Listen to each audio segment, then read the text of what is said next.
Bakit po tinawag siyang City of Peace and Friendship? Don't know. Google ta. Ano ba? Yun ang the capital of all is Tagbilaran. Yes sir, yes sir. Dahil daw po marami daw pong na friend zone. Alam niyo pong yung word na yan sir? Hindi pa. Mga Gen Z na Mga Gen Z. Friend zone area. Dahil yun sa blood compact po. The blood compact between si Katuna yes and King Sulaiman. hindi Umabot. hindi po Miguel Lopez de Legazpi. Miguel Lopez de Yes, the Spaniard. Spaniard. Miguel Lopez. Main transportation here in the city, tricycle or tuk-tuk. The old one, tricycle, and the modern one, tuk-tuk. Walang taxi sir. Well, may taxi bilang lang or hindi umiikot dito sa city. Malalayo yung mga Pakyawan. May ganun. Yun po yung mode of transportation ng city.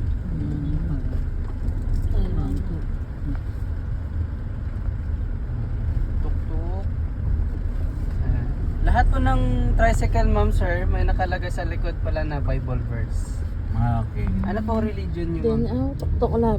Catholic. Catholic. Okay. Lahat ng mga tricycle may nakalagay sa likod na Bible verse. So isa sa mga requirements po yun ng city or the city ordinance. Okay. Yes. Ganda din yun. Lahat ng mga tricycle lagyan Para makabasa ng mga tao sa salita ng Diyos. Yes. So from sa pinakamalapit sa atin, first stop natin ma'am sir, blood compact. Next natin, pwede natin daanan yung siguro souvenir shop para pagpaubos lang ng oras. Saglit. Or gift shop ma'am sir, kasama po yung sa itinerary. After nun, church and then Lubok. Okay. From here, diretso tayo ng Lubok 1 hour po. 1 hour and 1 day. Kailan sa inyo yung ma'am sir? One day. 1 hour and 1 day. May question kayo. May question kayo about Bohol. Ano ba? May question kayo about Bohol. Wala naman. Wala pa. So far, wala. So far.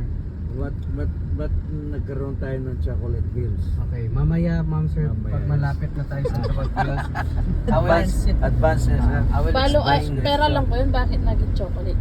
Yes. Di ba pag mainit, Yes. they turn into At color brown. lasa din po siyang chocolate.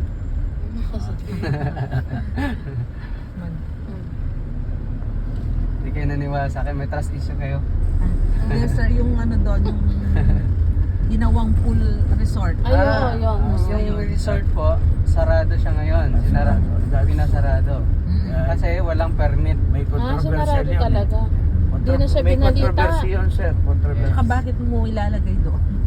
Yung ano po, actually po, yung mga patag na lupa around Chocolate Hills, private po ma'am. Yung itinayo na Wasabi resort, daw. private. ganon. Yes. Wasabi dami. Yung hindi lang pwedeng galawin kasi nga protected area na yung Chocolate may Hills. Hindi pwedeng galawin yung mga burol. Republic Act yun. Patas. Yes, yes. Ang Pero yun nangyari, talaga walang permit, no? yes. Ang nangyari, gumawa siya ng resort. Doon meron siya mayor's permit, meron siya mga barangay's permit. Ang wala sa kanya, kaya siya na sinara kasi walang ECC, yes. Yes, sa DNR sir. Environmental Compliance Certificate. Kasi So, huwag mo sinara. galawin ng environment. Yes. Kalikasan. Yes. Hindi siya parang yung binagbag siya. Yung, Hindi. hindi naman. Sinara lang siya. Sinara lang. Assist na construct na assist. Yes. Pero ginagamit nung nagpagawa. Hindi naman. Once in a- Mga once in a palaka while. na lang yung Once in a while, binibisita. Bagay na for public niya. Noon, nung hindi pa siya sinara, public na siya. Dahil marami pong naliligo doon, resort. Kasi kaya dinevelop nila yun. Maganda yung Location. view. So, private. Pero Actually po, hindi lang po yung resort na nandun, madami pa po, marami pa. Meron naman talaga, Talagang no? nagkaroon na nag-establish na. No? Yes. Pero yun, Yung may bawal issue sa talaga. luwad na. Yes. Viral Mamaya po yan. sa view deck, makikita nyo po around palibot ng mga Chocolate Hills, may mga bahay, may mga establishments. So hindi Same lang talaga din. siya yung isolated na... Yes. Yes, ma'am. Same po sa nangyari sa resort. May mga bahay din sa paligid, hindi lang po yung resort. Mga bahay. Ang siguro yung ano lang tingnan siya sa aerial view. Oo. So, Kaya parang nasa malapit chocolate siya sa- hill siya. yes. Oo. Sinara po siya. So yung pag malayo na, pag malapit na tayo sa Chocolate Hills, Tarsier, explain ko po mamaya characteristic ng Tarsier, bakit tinawag ng Chocolate Hills, bilang ng Chocolate Hills, mamaya. Question. Nanyat? Anong specialty sa Okay. Bohol? Food. Sa Cebu, lechon. Son. Sa Bohol, wala. Yes, meron kaming delicacy kalamay. Ayun. Yes, kalamay, peanut kisses. Yun po yung Prutas. pwede niyong O pampasalubong. peanut pieces. Prutas, mga ganyan. Wala po. Unlike if you say kamigin, di ba? Yung ano sa kanila, lanzones. mga ganun. Oo. Wala po sa Bohol rito.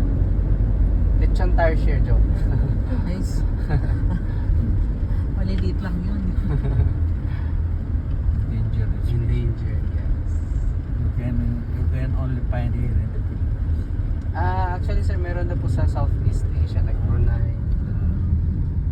Yung kung nakita niyo po yung video na yung mga nagba-vlog sila tapos ginalaw nila ng Tarsier sa Mindanao po. Yung Tarsier dito sa Bohol maamo. Or siguro nasanay na sa tao. Friendly. Yes, kasi yung Tarsier sa wild aggressive po yung Tarsier. sa wild. Nanangagat. Yes. Yes. Same as monkey siguro.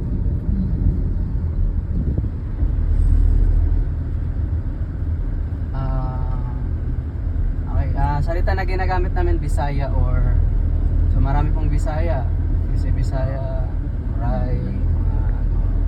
So, ginagamit namin na direct is Cebuano.